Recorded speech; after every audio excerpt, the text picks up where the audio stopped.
Selamat sejahtera saya ucapkan kepada pensyarah Dr. Nur Ashikin binti Abdul Rahman bagi subjek SCCG 3143 Kemahiran Komunikasi Kepengurusan. Kumpulan kami telah memilih isu organisasi yang bertajuk Penambahbaikan Pengurusan Komunikasi dalam Organisasi Polis Diraja Malaysia.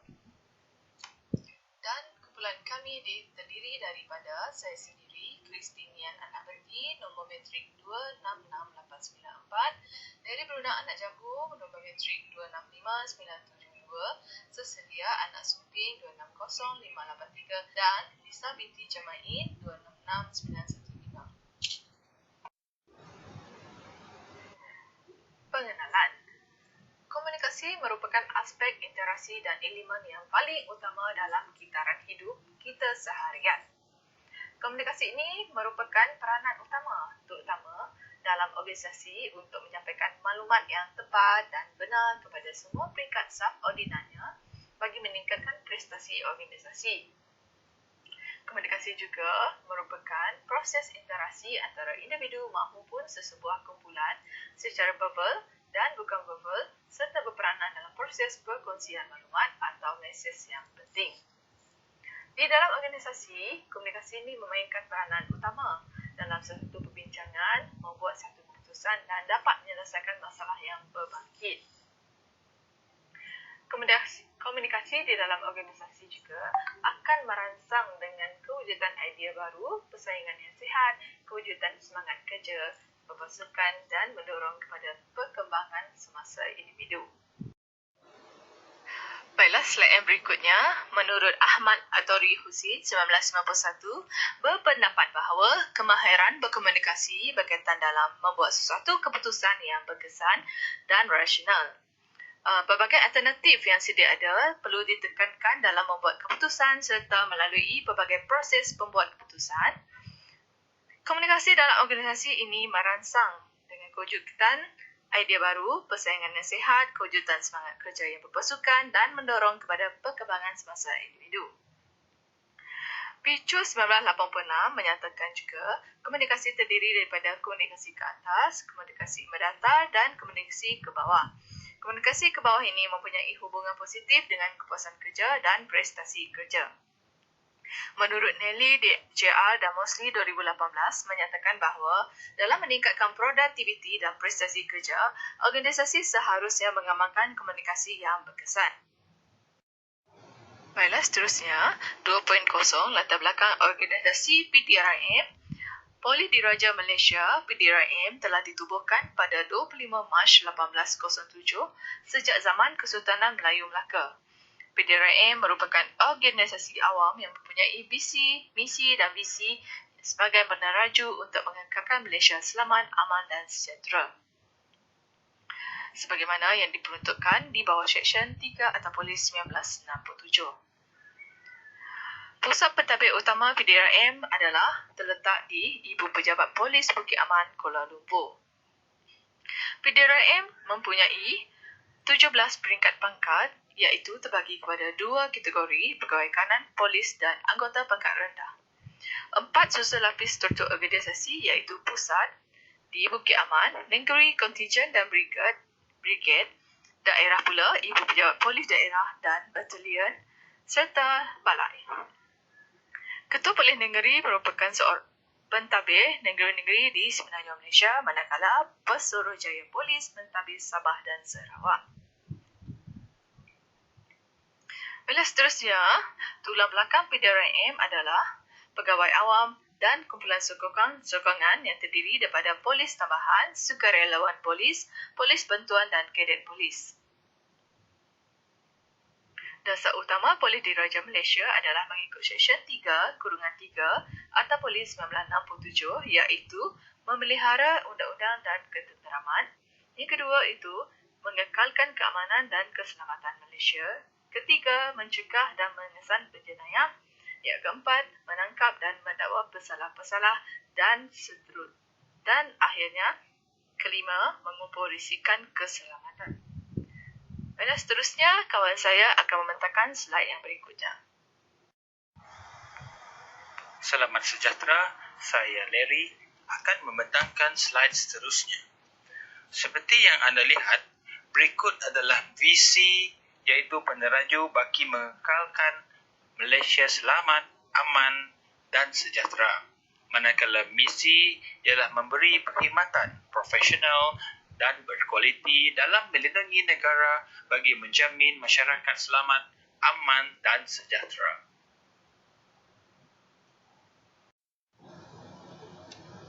Seterusnya, 3.0 berkenaan analisis isu pengurusan komunikasi yang dikenal pasti dalam PDRM. Ini bermaksud hubungan interpersonal saling berkaitan dengan pegawai kanan polis dan anggota polis berpangkat rendah serta beberapa individu yang lain yang sentiasa berkomunikasi dalam menjalankan kerja hakiki mereka. 3.1 Status dan hierarki jawatan. Organisasi yang besar seperti PDRM ini sudah tentu mempunyai jawatan yang harus digalas oleh setiap anggota polis. Namun, perbezaan jawatan ini akan menyebabkan konflik di antara pegawai atasan dengan anggota bawahan dalam proses membuat keputusan. Seterusnya, pemusatan kuasa lebih tertumpu kepada pegawai atasan sahaja, sementara anggota bawahan pula hanya menerima arahan dengan serta-merta. Bagi komunikasi menegak yang digunakan akan menyebabkan anggota bawahan sukar untuk membuat sebarang keputusan maupun memberikan pandangan mereka. Tanggungjawab anggota bawahan adalah menerima arahan daripada pihak atasan saja, dan komunikasi ini berkaitan dengan pertukaran maklumat antara dua atau lebih peringkat dalam hierarki organisasi. Komunikasi menegak ke atas dan komunikasi menegak ke bawah kebanyakan terlibat dalam situasi ini. Komunikasi yang melibatkan pihak atasan dengan subordinat berkaitan dengan arahan kerja, rasional kerja, prosedur kerja dan motivasi adalah komunikasi atasan ke bawah.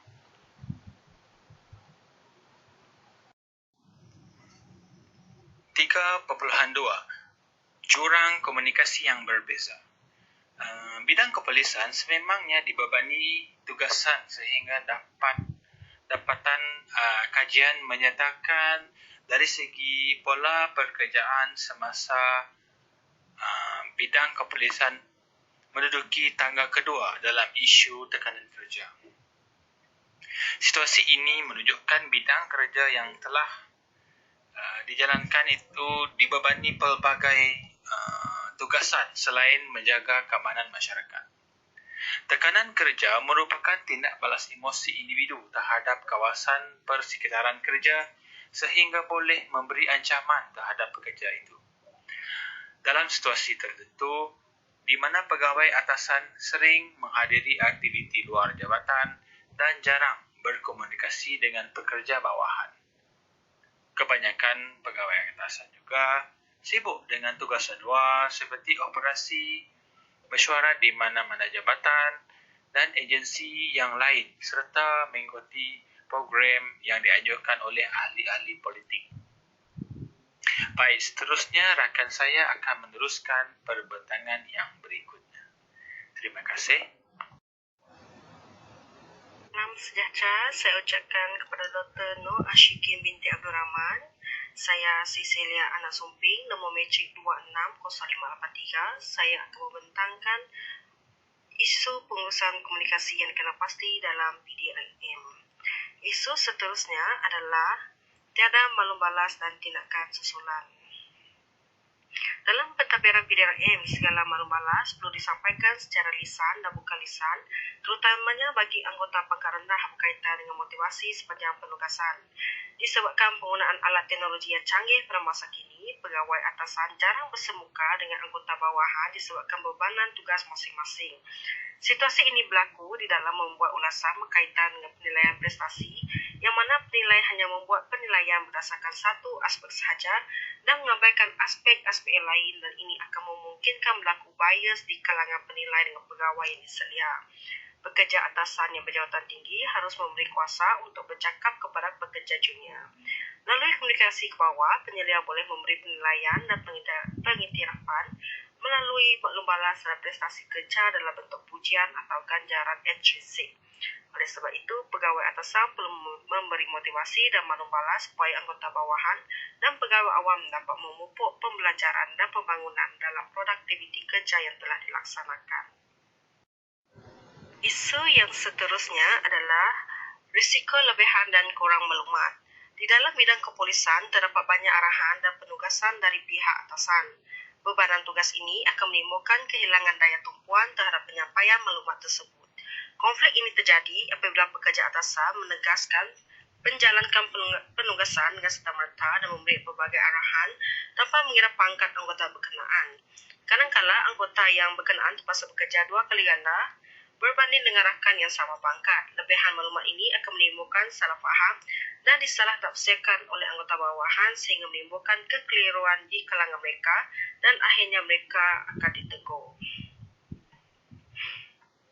Faktor kekurangan maklumat dari pihak atasan akan menyebabkan konflik sehingga pekerja bawahan sukar menjalani penugasan yang baik. Menurut level 1970, maklumat yang jelas dan relevan akan membuatkan pekerja sentiasa puas dan komitmen dengan pekerjaannya. Secara tidak langsung, situasi ini akan memberi impak kepada proses pelaksanaan tugas dan tanggungjawab yang telah diamanahkan. Cadangan penambahbaikan.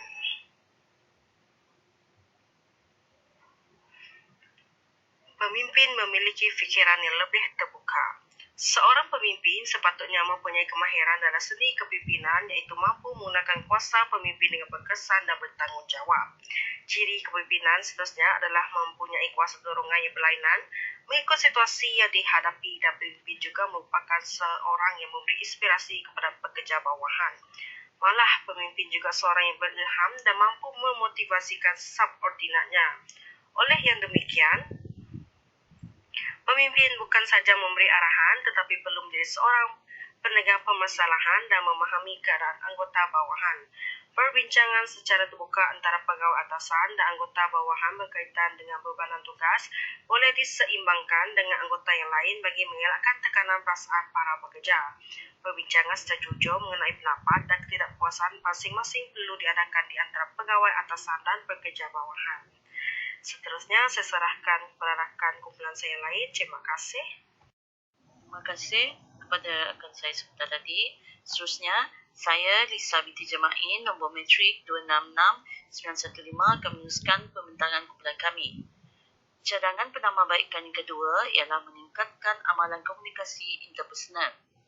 Bidang kepolisian ini sepatutnya mengamalkan komunikasi interpersonal yang berinteraksi secara bersemuka dengan rakan sekerja yang lain dan bertukar-tukar maklumat. Penutur dapat memahami reaksi si penerima maklumat secara lisan dan bukan lisan. Situasi ini dapat mengetahui kedua-dua belah pihak berbual mengenai minat dan topik yang digemari bersama. Komunikasi interpersonal merupakan komunikasi dua hala antara dua individu atau lebih secara bersemuka dan memainkan peranan masing-masing dalam berkomunikasi menurut Hadley 1993. Pegawai atasan perlu bersedia menerima pendapat anggota bawahan sekiranya mereka tidak berpuas hati dalam apa jua keadaan. Menurut Mayhover 1952, melalui komunikasi ke atas, para pekerja berpeluang untuk menanyakan soalan dan memberi pendapat supaya dapat mencapai kepuasan bekerja dan komitmen di dalam organisasi. Komunikasi ke atas mempunyai korelasi positif dengan kepuasan kerja dan menyokong model kepuasan komunikasi, model komunikasi set outcome yang dicipta oleh Pinker 1986. Cadangan penambahbaikan yang ketiga, memberi maklum balas. Dalam mewujudkan komunikasi yang lebih efektif dan membina keupayaan, semua warga PDAM perlu memberi perhatian mempraktikkan kaedah baru ini iaitu memberi maklum balas. Warga PDAM diberi peluang untuk mengemukakan apa-apa pertanyaan sekiranya menerima arahan yang tidak jelas. Pegawai atasan perlu berlaku adil dan jujur dalam memberi maklum balas terhadap penilaian prestasi dari sudut positif dan negatif. Menurut Sharifah, Joki dan Arbalan 2006, dalam meningkatkan kepuasan kerja dan komitmen kerja, ganjaran dan pengiktirafan diberi bagi memotivasikan pekerja. Pekerja bawahan boleh menggunakan komunikasi tidak formal untuk tidak merasa janggal atau tidak selesa ketika berinteraksi dalam memberi pandangan. Seterusnya adalah kesimpulan. Proses komunikasi yang lancar adalah memerlukan kerjasama semua pihak dan menjadi nadi utama sehingga boleh menggerakkan hala tuju dan memantapkan pentadbiran dalam organisasi. Komunikasi membolehkan setiap individu maupun kelompok dapat berinteraksi, memahami dan bertukar-tukar maklumat antara satu sama lain. Malah kerjasama akan wujud di kalangan para pekerja. Saluran komunikasi yang digunakan oleh PDRM hendaklah berwibawa dan diyakini serta maklum balas dapat dijana secara maksimum supaya memberi manfaat kepada semua warga PDRM. Ketua organisasi seharusnya menitik beratkan kemahiran berkomunikasi atas talian dan melengkapkan diri dengan ilmu digital dan kemahiran kontemporari sama ada melalui pembacaan, pemerhatian atau pengalaman selaras dengan peredaran zaman. Pihak atasan perlu menjadi model contoh terbaik kepada pekerja bawahan dalam mewujudkan suasana harmoni dalam pekerjaan dan melancarkan urusan kerja serta memberi kesan kepada kualiti output. Pemimpin dalam sesebuah organisasi juga perlu mewujudkan suasana persekitaran di mana masalah, rancangan, isu, pendapat, pemikiran dan idea berkaitan dengan penugasan yang dibincangkan bersama dan dikendalikan secara profesional dan cekap melalui cara positif dan komunikasi yang berkesan. Proses komunikasi dalam organisasi perlu dititik beratkan demi kepuasan kerja, prestasi kerja dan tahap komitmen kepada organisasi demi mencapai matlamat organisasi. Sekian, terima kasih.